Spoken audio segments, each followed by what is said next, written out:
Yo, yo, yo, yo, here we are. I can't believe it. It's really happening. Welcome to the loneliest night of the week. Welcome to Lonely Friday Night. Welcome to Sam Roberts Now. Hope everybody is doing great. Hope everybody is doing well. Got some great news. We don't need to go to the wall tonight because it is just us. No hot dog, but that's okay because we have a lot to discuss as you're piling in as always. Don't forget, every super chat will be acknowledged. That's what we do. We acknowledge here tonight on Sam Roberts Now. So if there's something you think needs discussing, or if there's a topic that we are talking about that you think requires additional opining upon, super chat it in.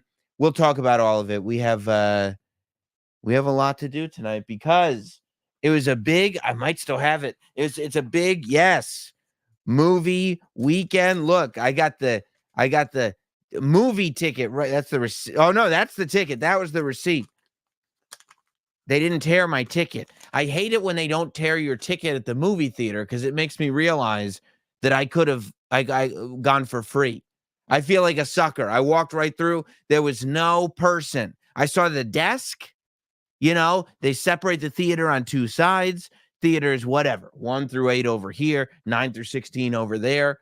There's a little desk with a little rope, like an airport rope on each end.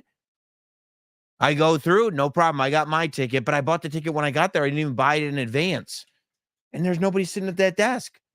I could have just gotten my drink and my popcorn and gone right in. I got suckered into it. And look at $14.49 out of my pocket that I need not spend.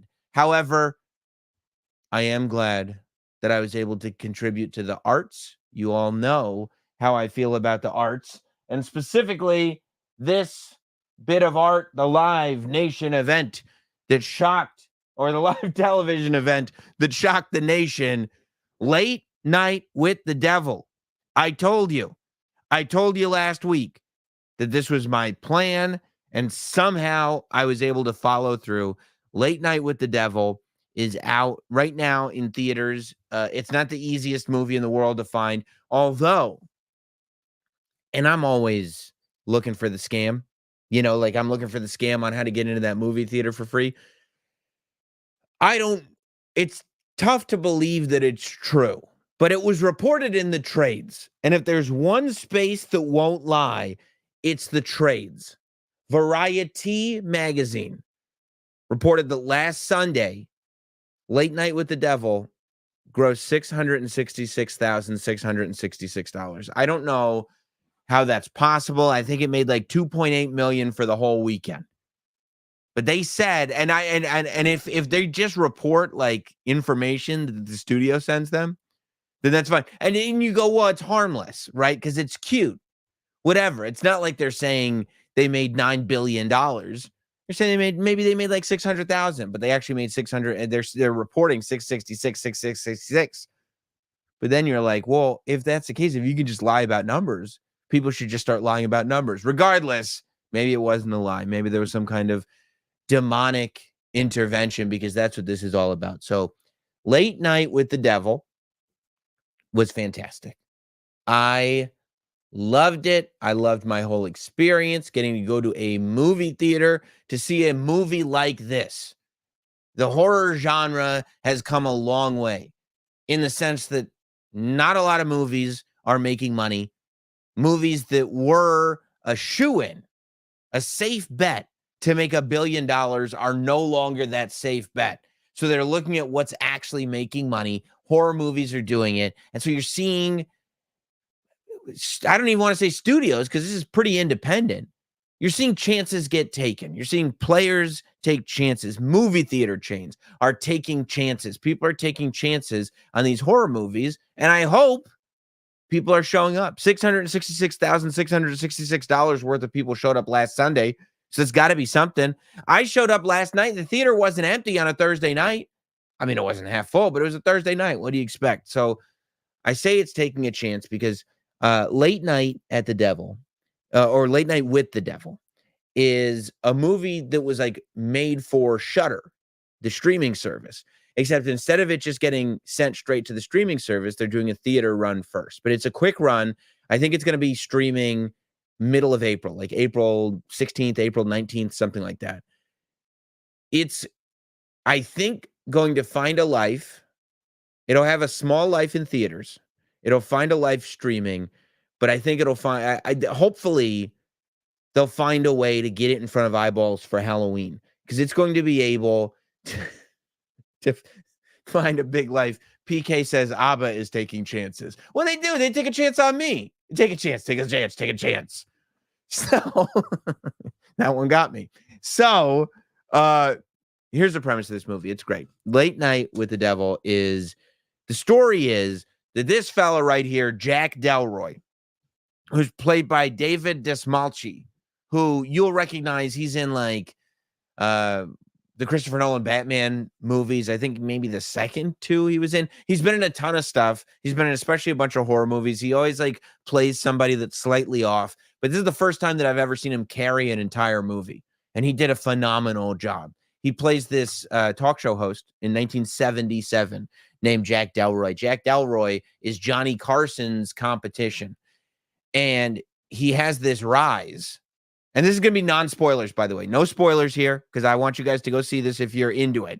I'm just going to tell you what the movie's about, what I thought about it, but I won't spoil it, so you'll still be able to have fun going to see it. So Jack Delroy has this great rise that inevitably gives him this late night nationally syndicated talk show that competes with Carson. But by the time we get to 1977, Johnny Carson is just whipping him in the ratings left and right. So we get to Halloween night.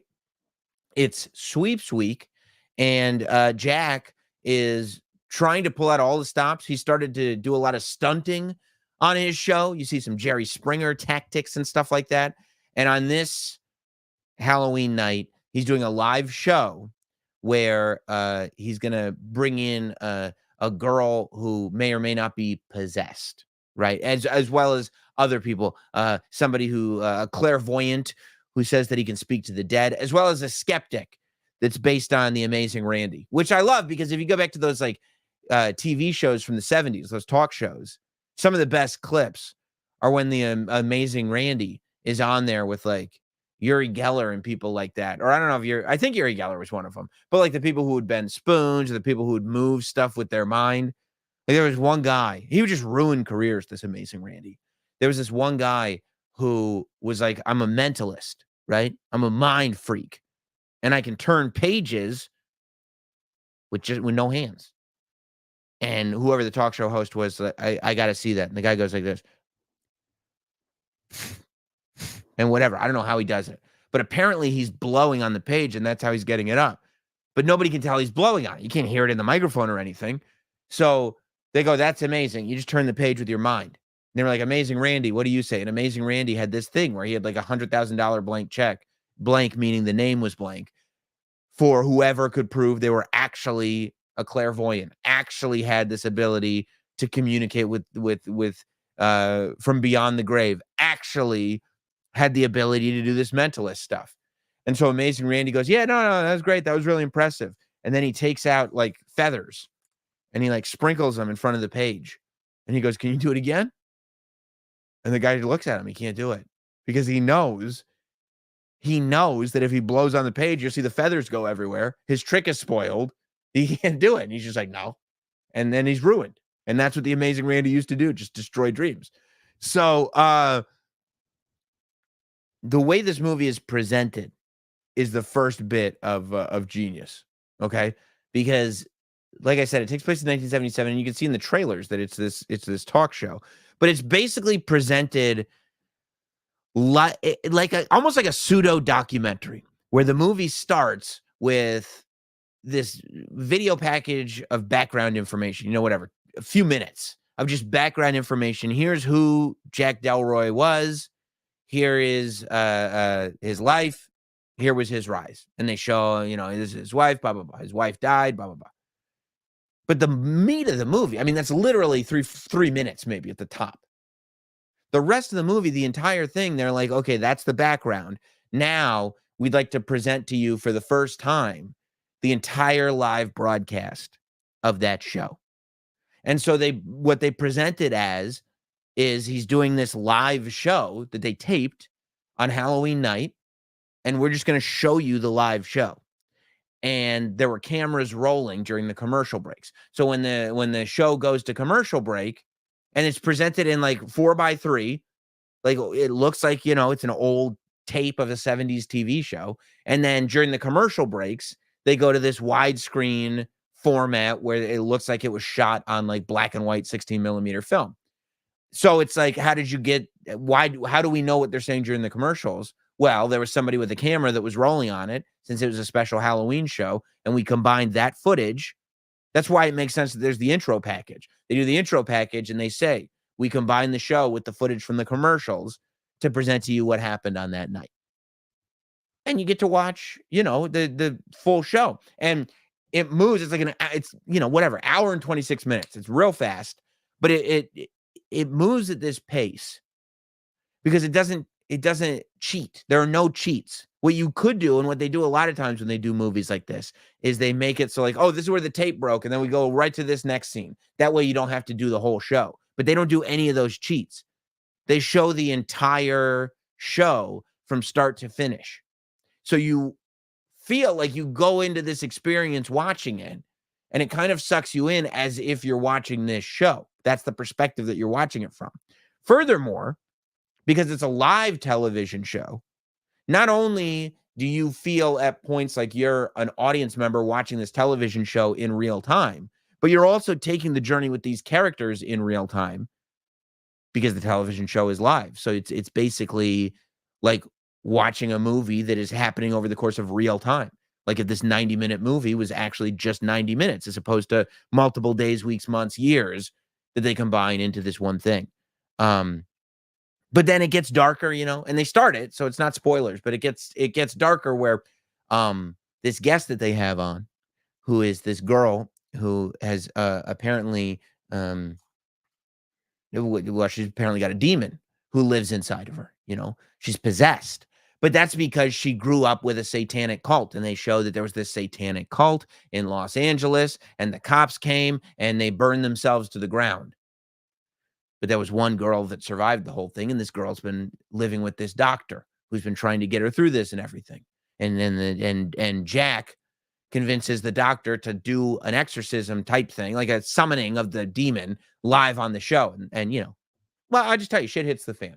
I'll say that. Shit absolutely hits the fan.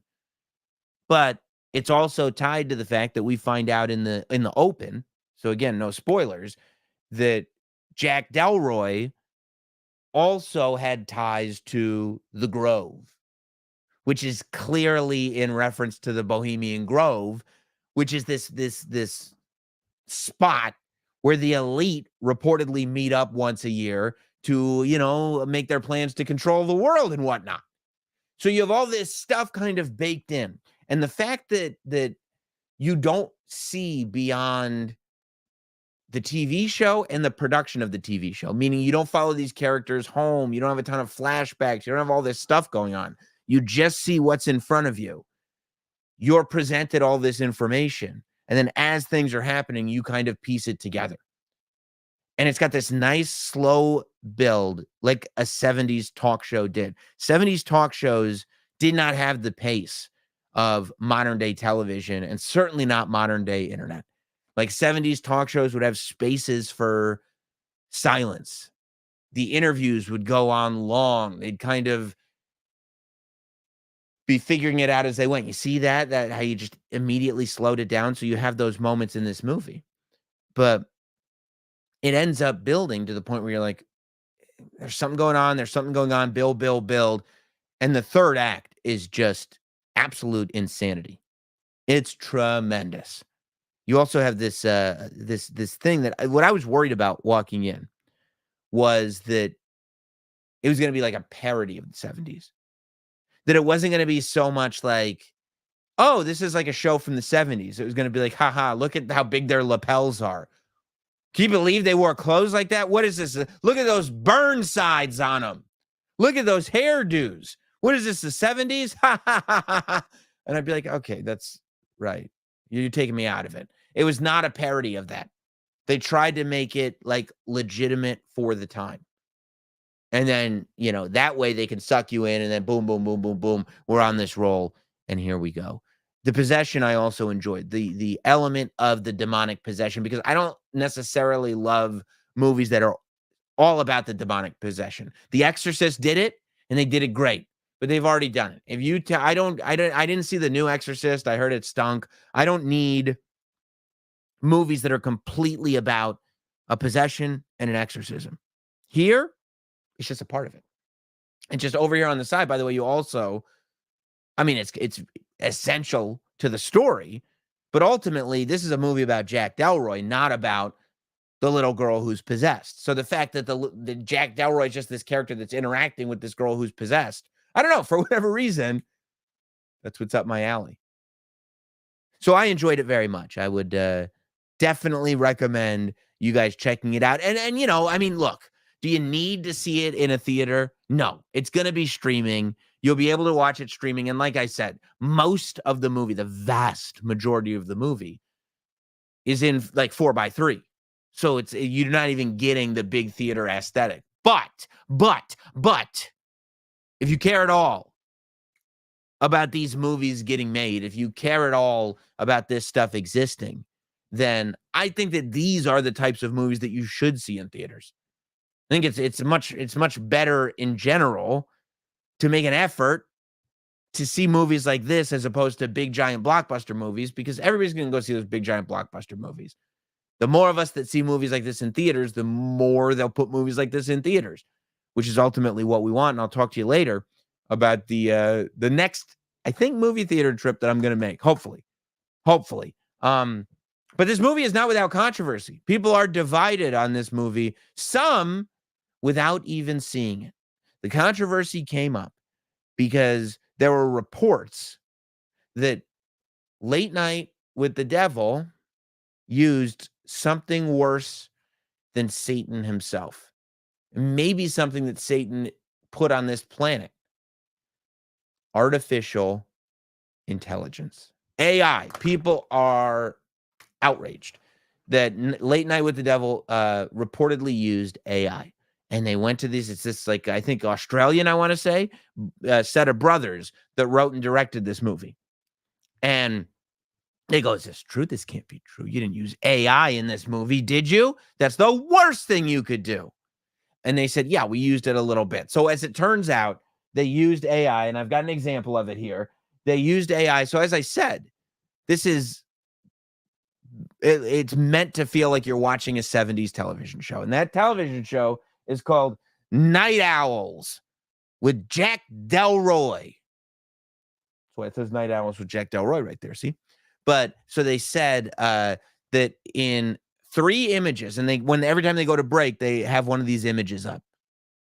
And they said 3, you got the wrong AI, B-Herb. They said 3 of images that they used like this were made through AI. And there are some people that are furious because they go, that would have been my dream job. I'm an artist. I'm a graphic designer. I would have loved to have had the opportunity to do that. And I can't do that because you've decided to use free AI. And by the way, a lot of this AI is using elements from art that artists have actually created. So it's like you're stealing one piece at a time. It's almost like you're BitTorrenting pieces of art all over the place to compile a new piece of art. It's not fair. Look, I don't think that AI is a fair thing. I don't even think, when you really break it down, that AI is a great step forward for human evolution. If anything, it's like us submitting to the fact that, yeah, I think we've done what we came to do. We'll let the computers take it from here. But all that said, number one, they only used it on these interstitial things, right? It's not like they took, first of all, it's an independent movie. So if you're a graphic designer, you're getting paid $38 to do all 3. All 3, $38. We'd do 12 a piece, 38 for all 3. You get a little more if you do all 3. So the fact that, it's like, it is what it is. I also think in a bigger picture sense, as much as I get it, And as much as it's not great news, you can't fight the future. You can't fight technology. When the future comes and goes like, hey, this is what we've got now. This is where technology has led us. Like you can't be on the side that goes like, let's just make it so that nobody can use it. Everybody's got to figure out how to use it in a way that doesn't make you obsolete. It's the only option. It doesn't mean it's fair. It just means it is what it is. They said, by the way, that they used like an image editor with it. They said, we got it from AI, but then we used an image editor. But I don't really believe that. I think maybe like a Photoshopper would have put in Night Owls with Jack Delroy, because AI doesn't know how to spell. You know, when you have AI make graphics like this, they like put on shapes that look like letters, but they're not actually letters. It's very strange. But you can see here, like to that same concept, like see how like on this skeleton, that one eye is a triangle and the other eye is just like a smudge. Or this, when you look at it quickly, it looks like a face. But as you stare at it, like these aren't eyes, that's not a nose, that's not a mouth, like it's not there. This is the same way. This looks like it's a perfect face. But there's like an eye over here. There's no eye there. The nose is bigger than the eye. The mouth doesn't go all the way. So it's clearly an AI thing, if you ask me. And I think that when you look at bigger movies and when you look at bigger parts of movies, if something looks like AI made it, it's going to be completely distracting. It's going to be that uncanny valley thing where you look at it and you go, this is taking me out. I mean, even when you look at YouTube and you look at some of these thumbnails that are clearly AI, there's something creepy about it. And that may, and who knows, maybe that's the protection that human beings have against AI, that there's something in our brain that when we see something that looks like it was completely AI produced, we get creeped out by it. I find it very creepy. That's probably eventually what's going to save us. So, yeah. I mean, it certainly didn't stop me from seeing the movie. Like, and like they used AI. They used AI in like the Spider-Man, Into the Spider-Verse movies. They've used it all over the place. So it's not, them saving $38 by making these images it didn't cost anybody anything. It didn't stop anybody from doing anything. I'm sure puppeteers got real pissed when CGI got popular. Because, yeah, people still got to operate the CGI, but not puppeteers. They don't know anything about CGI. What are they doing? What about that guy who used to make, like, styrofoam bricks to make it look like a building had just collapsed? He's not needed anymore. What's he doing? It's the way of the world. What can I tell you? It's the way of the world. Speaking of talk shows, by the way, of course, nowadays, this wouldn't be like a late night talk show fighting for relevance. This would be like a streamer or a podcaster or somebody like that, right? Like it would be like some podcaster that was fighting to be number one, but then Shannon Sharp comes out with that Cat Williams podcast, and now they got to figure out what they can do, and they do a demon possession, and everything goes haywire, something like that. Because that's, podcasts are kind of the new talk shows in 2024. And over the week, I don't know if you guys saw this, Dana White, who had said before that he was not going to do podcasts anymore. He said that to Howie Mandel. He was just sick of doing podcasts. Now, I still stand by firmly that I believe that was very much a bit. It feels very much like something Howie Mandel would do for kicks. And if so, it is funny. I don't begrudge it whatsoever. But Dana White is doing podcasts, and he did this podcast with Sage Steele. I don't really know much about this Sage Steele. I guess she was at ESPN, and she's not anymore. And now she's doing a podcast, and she had Dana White on. Is that Dana White? Or is that Joe Rogan?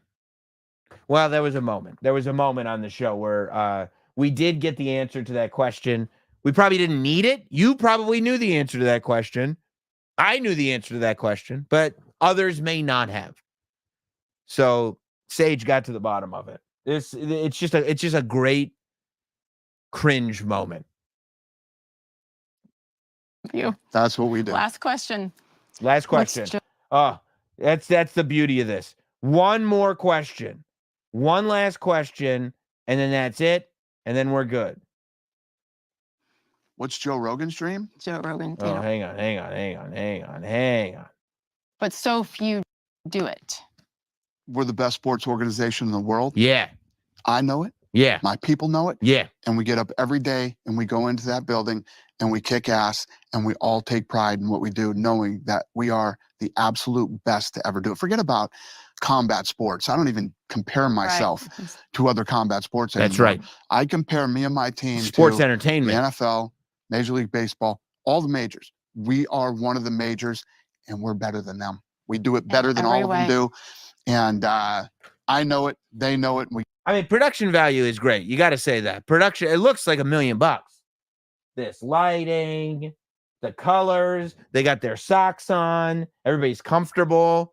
I don't love that podcasts do that now. They make it seem like it's comfortable. It's not comfortable. Like, you have a finite amount of time with this noteworthy person that is potentially going to give you sound bites. That's why we're doing the podcast, right? And from the noteworthy person's perspective, you have a finite amount of time to get the information out that you want promoted without putting your foot in your mouth. Except we put socks on and we sit on a couch and we pretend like, no, everyone's very comfortable. This is just a hang. If you're just hanging, if you're just having a hang, if it's just a hang, and somebody takes out their phone and starts videoing you or recording you while you're talking, what do? You slap it out of their hand. Get that out of here. I don't need that. I'm hanging, dude. We're hanging. That's why in here. What does it feel like? A studio. Okay? Put your headphones on. We're not trying to trick any. Put your headphones on. Oh, do I have to wear these? I'm not going to tell you what you have to do. I'm not your mother. But we're doing an interview here. You want to hear how you sound? I'm going to wear mine. Put your headphones on. No socks. We get up every day and we get in there and we just kick fucking ass. Yeah, we do. That's what we do. Last question. What's Joe Rogan's dream? Oh. What's... Oh, jeez. He's not sure. He's not sure why she would. I mean, how would he know what Joe Rogan's dream was? Unless she thought. She couldn't have thought. No, that couldn't be what's going on here. No.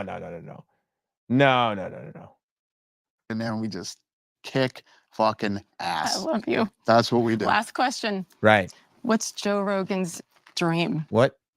What's Joe Rogan's dream? Joe Rogan, Dana White. What difference? Joe Rogan, Dana White. What are we doing here? Come on, guy. What are we? This is semantics right now. Ball white guy. What's your dream? Sam Roberts. What's his dream? Whatever, dude. Just whatever. Just wrap it up. Joe Rogan, Dana White. What are we doing?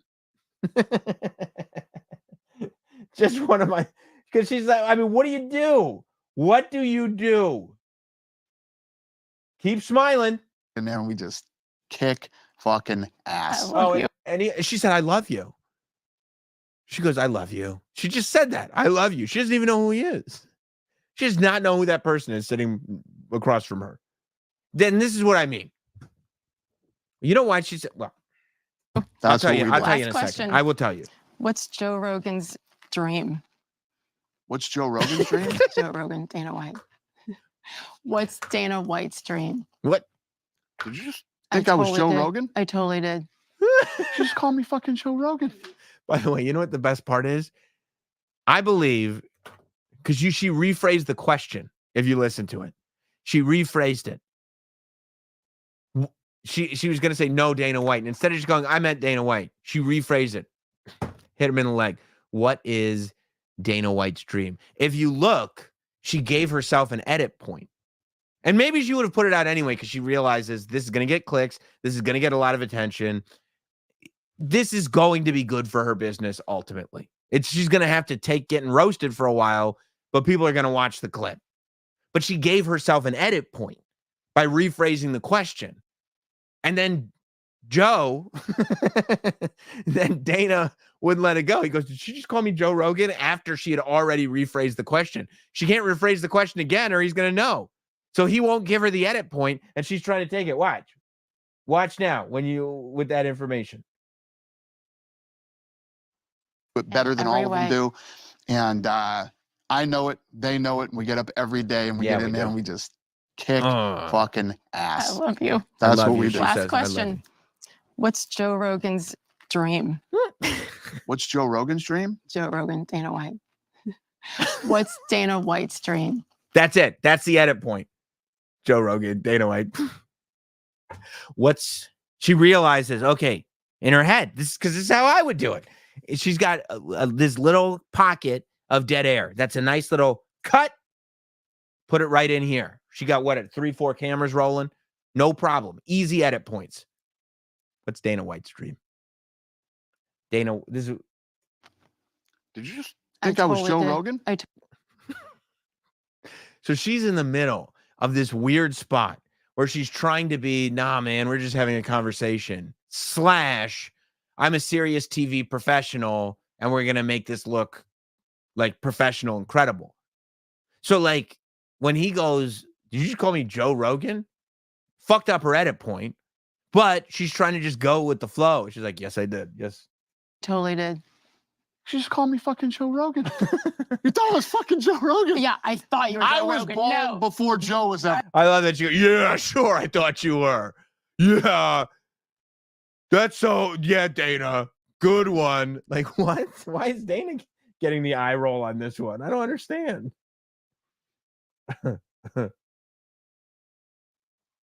What's Joe Rogan's dream? What's Joe Rogan's dream? Joe Rogan, Dana White. What's Dana White's dream? Did you just think I was Joe Rogan? I totally did. She just called me fucking Joe Rogan. You thought I was fucking Joe Rogan? Yeah, I thought you were Joe Rogan. I was bald before Joe was ever bald. I know. You didn't know. Rogan. She goes, I know. Oh, I know you were bald first. So you know these two guys' haircut history, but you call them by the wrong name. I know. I can't stand people that just answer things without listening to what's being said. A minute ago, she said, I love you to him. I love you? You love him. Oh, yeah, we wake up and we kick ass. I love you. What? What is that? And then he's like, I was bald before Joe Rogan was bald. I know you were. I know. How would you know that? Okay. All right, cool. When did I shave my head? When? You knew? When did I shave my head and when did Joe? What's the time difference? What do you mean you know? You don't know.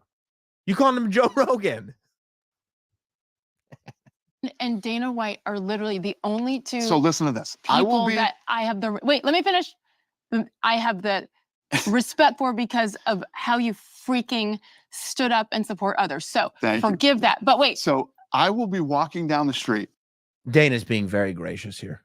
He was very, very gracious. But something that a lot of people did not pick up on was earlier in the interview. So here's how the interview starts, because I'll give you my theories on what happened.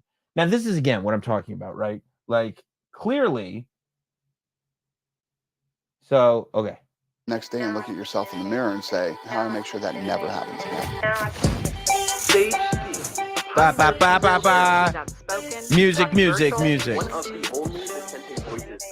I gotta get an intro like this. Okay, so it says tonight's guest is Dana White. Dana White. I cannot believe that you. And she says Dana White. She said Dana White when he walked in just now. Okay? So at some point she thought that was Dana White. Came? No. I cannot believe that you're here for me. Oh, wait, what's in the cup? Anything for you. This is an energy drink. Is that it? It's Joe Rogan's energy drink. Fucked her up right there. 32 seconds in, killed her. This is Joe Rogan's energy drink. There was some kind of spell that was put on her in that moment, where when he said this is Joe Rogan's energy drink, she was like, Joe Rogan. You know what she's probably thinking about? Maybe if I interview Dana White, I'll get invited on Joe Rogan's podcast. Because she is clearly thinking about Joe Rogan the whole time, because we go, and Dana didn't catch this the first time, but if you go to this is early, 2 minutes in, they're doing the sock gimmick, right? Putting on socks. And listen to this. Okay. Yum. We're going to leave that alone. Yum. Thanks, Joe. Now, if people see this and don't watch the beginning. Did you hear that? I'm going to play it again. Did you hear that? She is nuts. Listen, Yay. Yum, yum. We're going to leave that alone. Yum, yum. Thanks, Joe. Now, if Thanks, people Joe. see this and don't watch the beginning. Thanks, Joe. That's 2 minutes in. Okay, so that's 2 minutes in.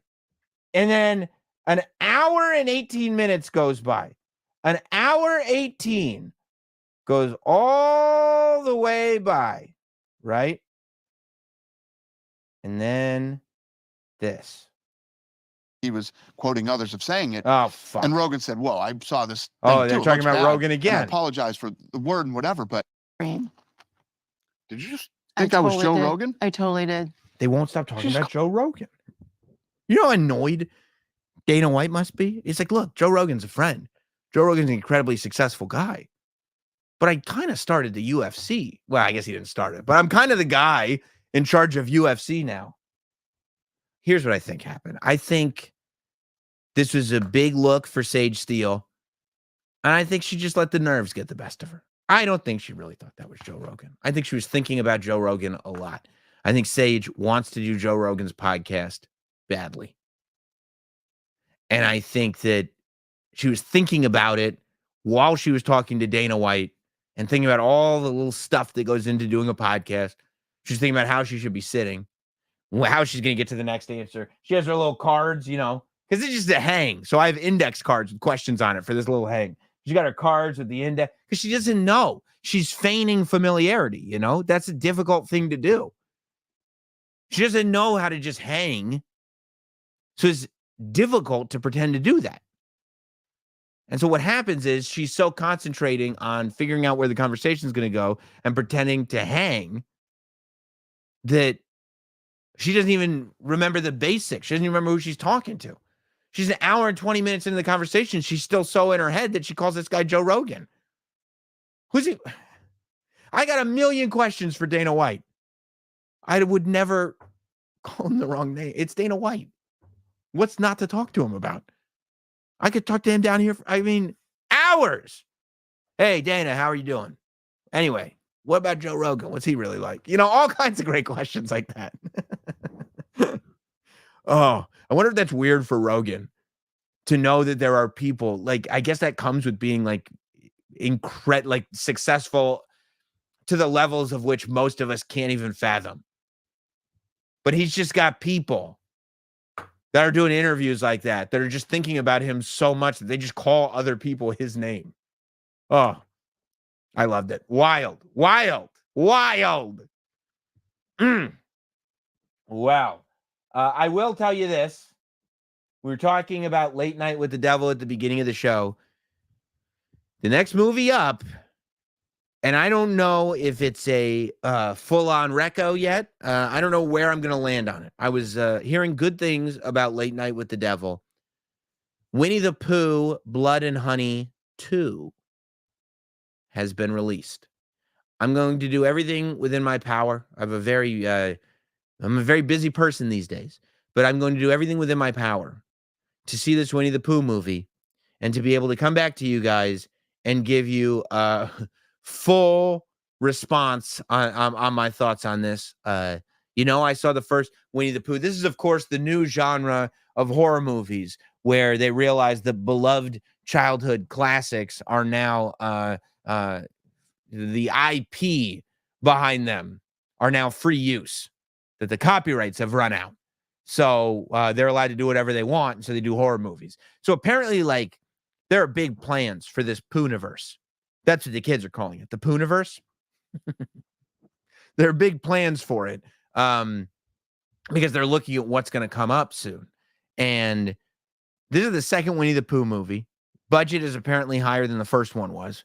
But they're also, not only are they going to do a third Winnie the Pooh movie, but they're also going to do a Pinocchio movie. This is true. I'm not joking. A Bambi movie and a Peter Pan movie. And I would imagine have like the whole Poohniverse come together at some point. Now, look, the premise of the first Blood and Honey was actually, I loved the premise of it, which is Christopher Robin leaves the 100-acre wood to go to college.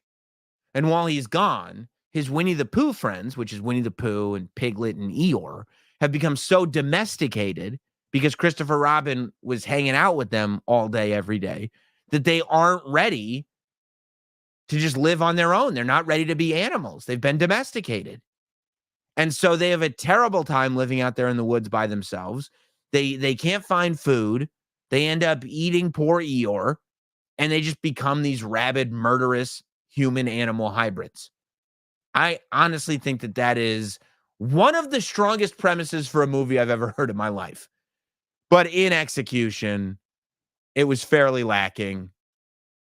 I mean, the Pooh and Piglet were like wearing clear masks. Masks didn't even move. They were just latex masks. We'll see. The second one, maybe it's better. Okay. At one point, the Rotten Tomatoes was very high for it. Now it's gone down somewhat. The audience score has gone down. It's still up to 80% audience score on Rotten Tomatoes. However, the critics have gone down from like 90 to 52% as more and more people see this. So my plan is to go see it in theaters. I will let you know, hopefully next week, how I feel about Winnie the Pooh, Blood and Honey 2. But I'm very much looking forward to it, as I'm very much looking forward to what else is happening next week, which is, of course, WrestleMania week. I'll be out there in Philadelphia. If any of you guys are wrestling fans and you'll be out in Philly as well, come join me at the Helium Comedy Club on Wednesday at 8 p.m. That's April 3rd. You can get tickets now at notsam.com. It'll be a live Notsam Wrestling podcast with guests and everything. Guests galore. It is going to be fantastic. Let's get into Super Chats. You know the rule here on Sam Roberts Now. Every Super Chat gets read. I see you guys have been very active in the chat as we've been going. So if there's something that I haven't addressed that you think I should address, if you'd like to add on to anything that we've talked about tonight, then go ahead and Super Chat it in. Let's go to Six Crow. Six Crow says I need an unbiased opinion on the new The Crow trailer, and I only respect your movie critiques. Six Crow, named after the movie The Crow. Big Crow guy, this Six Crow. I am not optimistic about the new Crow. And it's probably a built-in bias, because Skarsgård, who plays the new Crow, instead of looking like Sting on Nitro, looks like Jared Leto's version of the Joker. And I don't know why people, I don't know, they see Machine Gun Kelly, they think he's popular, let's make everyone look like Machine Gun Kelly. I don't know what the thinking is behind that, but it's not a good look. It's not a look that's going to withstand the test of time. Machine Gun Kelly, didn't he like tattoo his whole body? Like he blacked out all of his tattoos or something? Because it looks ridiculous. You know, it looks too much like the Jared Leto Joker. I can't get into it at all. I don't find that mysterious. All the tattoos and everything, I find it hokey. I don't find it mysterious at all. So, I mean, I'll probably skip it altogether, to tell you the truth. I mean, I'll see it if you want me to, but I'm not looking forward to it by any stretch of the imagination. Going down here, Ali writes in, can you do a live show after SmackDown? So fun. You are running me ragged. Already did an emergency podcast earlier on the Not Sam Wrestling channel. Now I'm doing this show. And then you want me to jump on Not Sam Wrestling and do a live show again tonight? Man, if something crazy happens on SmackDown, maybe. But I also got to have something to talk about on the wrestling podcast on Monday. Okay, B-Herb is coming in with a bald F, Mary, kill. Joe Rogan, Dana White, or Bob Kelly. Well, I can't tell the difference between any of those three people. So I'm going to assume they're all Joe Rogan.